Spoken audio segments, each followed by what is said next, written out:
traigo los 5 tips para que tu empresa despegue y se mantenga bien alto.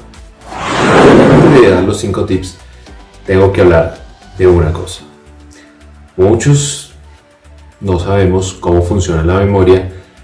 Vamos a hacer que estos tips sean memorables. ¿Cómo lo vamos a hacer? Utilizando la herramienta de la asociación.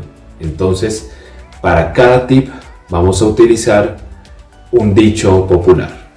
Entonces, cada uno de estos tips va a estar relacionado y ustedes se van a acordar porque lo van a escuchar en la calle. Tip número 1. El que tiene tienda, que la atienda. ¿Y por qué decimos esto? Cuando uno no tiene tiempo, ¿por qué se va a meter a un negocio? Tiene el dinero. Pero entonces, ¿qué pasa cuando uno tiene el dinero y no tiene el conocimiento y no tiene el tiempo? Va a meterle más riesgo a ese negocio. Entonces, no es recomendable meterse a un negocio cuando uno no tiene el tiempo y además no tiene el conocimiento. Hay muchos ejemplos de la vida. Por ejemplo, el tío Pepito, que tiene dinero y empieza a invertir, por ejemplo, en comprar papa. No tiene conocimiento sobre cómo sembrar la papa, va, mete la papa, le echa abono, pero de un momento a otro llegan las heladas y se quemó toda la papa. Perdió su inversión. Entonces, uno de estos principios nos dice que a mayor rentabilidad, mayor riesgo, pero no debemos invertir donde nosotros no conozcamos porque además aumentamos más el riesgo. El tip número 2 es: mi hijo, guarde para tiempos difíciles. ¿Quién no ha escuchado esa frase de una mamá? Frase muy conocida. ¿Y por qué? Las mamás son sabias. Las mamás saben que siempre hay tiempos difíciles. Entonces, cuando uno va a emprender, va a necesitar su capital para comenzar. Entonces, este es el primer capital del que uno va a partir. Pero no solo uno debe tener en cuenta el capital inicial de la inversión. También hay que tener en cuenta el capital con el que uno va a empezar a andar. Ese se llama el capital de trabajo. Ese capital de trabajo hay que tenerlo para unos meses porque los negocios no van a empezar a rentar en el primer mes. Quizás no rentan en el segundo mes. Y en los negocios muy grandes posiblemente están rentando en el segundo año.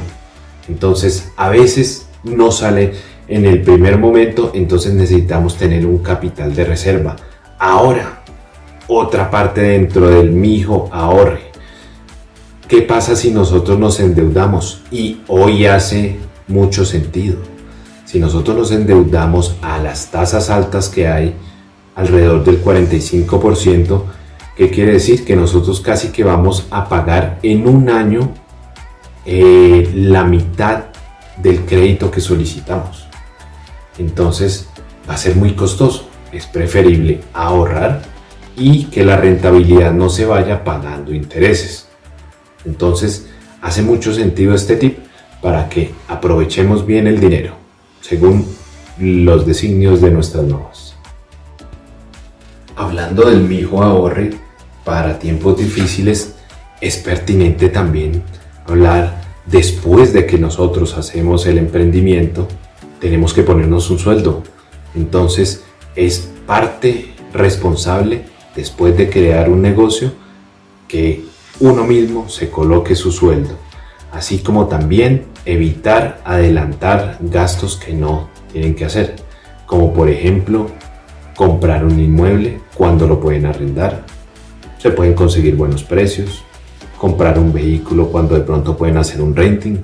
Entonces a veces el flujo de caja no permite hacer esas inversiones, entonces por eso deben aplicar el mi hijo ahorre para tiempos difíciles.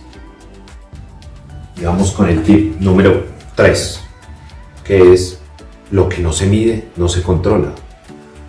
Lo hemos escuchado algunas veces de grandes empresarios, lo hemos escuchado muchas veces cuando están haciendo estadísticas en el DANE y se dan cuenta que subió el déficit, subió la inflación. Entonces estamos midiendo las cosas y lo que estamos midiendo lo podemos controlar.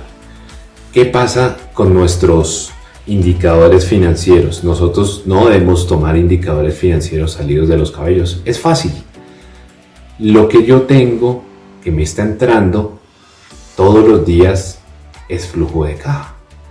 Si nosotros descontamos lo que nosotros estamos debiendo, vamos a tener el flujo de caja libre.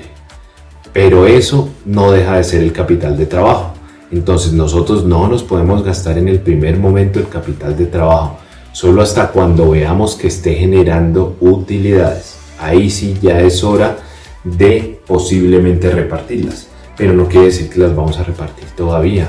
Normalmente los negocios, para que tengan un buen desarrollo, deben empezar a reinvertir sus utilidades. Quiere decir que ahí sí pueden empezar a comprar activos, ya sean inmuebles, vehículos, que los lleven a tener economías y a ser, por ejemplo, mucho más rentables y darle sostenibilidad a los negocios. Hablando de lo que no se mide, no se controla, debemos tener en cuenta que un gran endeudamiento puede generarnos problemas a la hora de pagar nuestras cuentas, porque nosotros debemos pagarle al banco los intereses, pero si tenemos un gran endeudamiento van a ser unos grandes intereses y se va a llevar la rentabilidad del negocio ahí. También podemos ver otros indicadores financieros que nos van a alertar y nos van a dar esas señales para ver que pronto no estamos tomando las mejores decisiones. Por ejemplo, cuando nosotros estamos invirtiendo nuestro capital de trabajo, que es para comprar inventarios, para hacerlo del día a día, invertimos ese capital, por ejemplo, en un vehículo. Luego no vamos a tener para pagar los inventarios del día a día, para pagar los gastos, para pagar las nóminas. Entonces quiere decir que estamos invirtiendo lo que es del corto plazo en el largo plazo y nos descapitalizamos. Eso no se puede hacer. Entonces, para invertir en el largo plazo, normalmente se recomienda que solicitemos créditos, que nos financiemos. Y entonces ahí es donde empezamos a buscar opciones de financiación más económicas que los bancos. Ahí es donde llaman al tío Pepito. Tío Pepito, le tengo el negocio. Un negocio donde usted puede ganar mucho más que teniéndola debajo del colchón. El tío Pepito se puede animar. Y hablando de lo que no se mide, no se controla, hay un punto que debemos tener en cuenta que se llama el punto de equilibrio. Cuando nosotros no sabemos cuál es nuestro punto de equilibrio, no sabemos cuánto debemos vender para poder mantener los gastos que tenemos y saber que empezamos a dar utilidad después de que vendemos un poco más. Entonces hay que calcular el punto de equilibrio después de saber cuáles son nuestros costos y después de saber cuáles son nuestros gastos. Ahí ya sabemos cuál es nuestro punto de equilibrio cuando esa utilidad es cero. Luego de eso empezamos a ganar un poquito y eso es lo que nos va a llevar a tener algo de rentabilidad. Vamos con el tip número 4. Este tip es muy importante y este tip lo hemos escuchado muchas veces. El que no muestra no vende. Entonces, por supuesto, claro, hay que mostrar la mercancía. El que no pone los aguacates al frente de la tienda no le van a comprar los aguacates. Es una ley del mercado. Entonces, el marketing es algo necesario para poder mover los negocios. Tenemos que aprovechar, por supuesto, las herramientas gratuitas. Hay muchas herramientas gratuitas para nosotros poder mover lo que queremos llevar a nuestro público, ya sea un servicio, ya sea un producto, ya sea la idea de negocio que tenemos, podemos promoverla. Y las redes sociales son una gran herramienta que no tiene costo. Tenemos que aprender a utilizarlas. Como también hay muchas otras herramientas que nos ayudan a llevar la contabilidad, que nos ayudan a llevar los gastos, que nos ayudan a hacer las facturas electrónicas sin costo. Se pueden encontrar. Entonces son cosas que debemos aprovechar, que están ahí y están para utilizarlas gratuitamente como nos gusta. El que no muestra no vende no quiere decir que solo sea visual. Tenemos que llevar al nivel del servicio. El servicio es lo que nos puede empezar a diferenciar de los que hacen el mismo producto o están llevando a cabo lo mismo que nosotros hacemos. A través del servicio nosotros podemos generar una diferenciación que le va a entregar el valor a nuestro cliente y el cliente va a empezar a preferirnos a nosotros. Tip número 5, nuestro último tip. Lo han escuchado cuando se sientan a la mesa y no les ha llegado su comida. ¿Qué pasa con su compañero cuando a él ya le llegó? ¿Qué es lo primero que ustedes le dicen? El que come solo muere solo.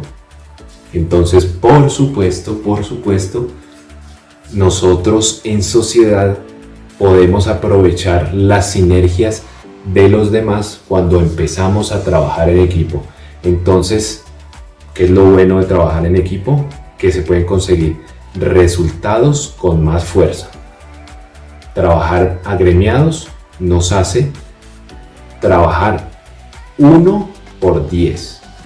Entonces, el trabajo que hacemos entre 5 ya lo puede hacer solo uno. Entonces, uno nos va a representar a todos. El que come solo muere solo no aplica únicamente a la parte externa de una empresa o de un emprendimiento.